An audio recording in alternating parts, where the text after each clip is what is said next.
এটাও তো আওয়ামী লীগই শুরু করেছিল, ঠিক না? আপনার আমিনুল যে ফুটবলার, সাকিব তো আর বাংলাদেশ রাষ্ট্রের জন্য কিছু বয়ে আনে নাই, সাকিব নিজে অনেক কিছু অর্জন করেছে।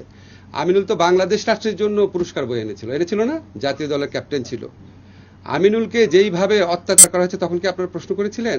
আমিনুলকে তো জেলে ভরা হয়েছে, সাকিবের বিরুদ্ধে মামলা হয়েছে।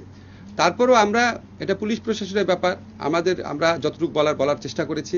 মামলা হওয়া বা এফআইআর হওয়া মানে তো গ্রেফতার না।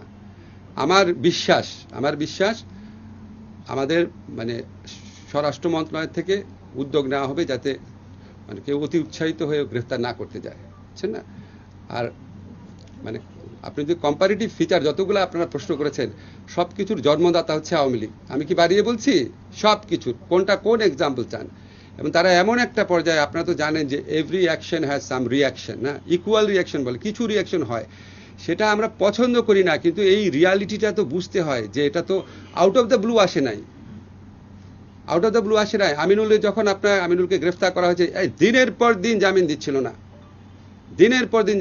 না। আমি নিজে শুধু প্রথম আলোতে কলাম লিখেছি, আমি আপনাদের কাউকে লিখতে দেখি নাই। আপনাদের পত্রিকায় একটা জাতীয় দলের বাংলাদেশ চ্যাম্পিয়ন হয়েছিল সাব গেমসে, তার চ্যাম্পিয়নশিপে গ্রেফতার করেছে, মামলা গ্রেফতার, দিনের পর দিন জামিন রিজেক্ট করেছে। সাকিবের বিরুদ্ধে শুধু মামলা হয়েছে এবং আমি আশা করি সাকিব গ্রেফতার হবে না। এবং আমাদের পুলিশ বাহিনীকে আমি যতদূর জানি এরকম একটা ইনস্ট্রাকশন দেওয়া আছে যে অবিশ্বাস্য, অ্যাপারেন্টলি খুব অবিশ্বাস্য কিছু হলে যতটা পারা যায় আইনগত সীমার মধ্যে থেকে রেস্ট্রেইন দেখানোর জন্য আর কি, রেস্ট্রেইন বজায় রাখার জন্য।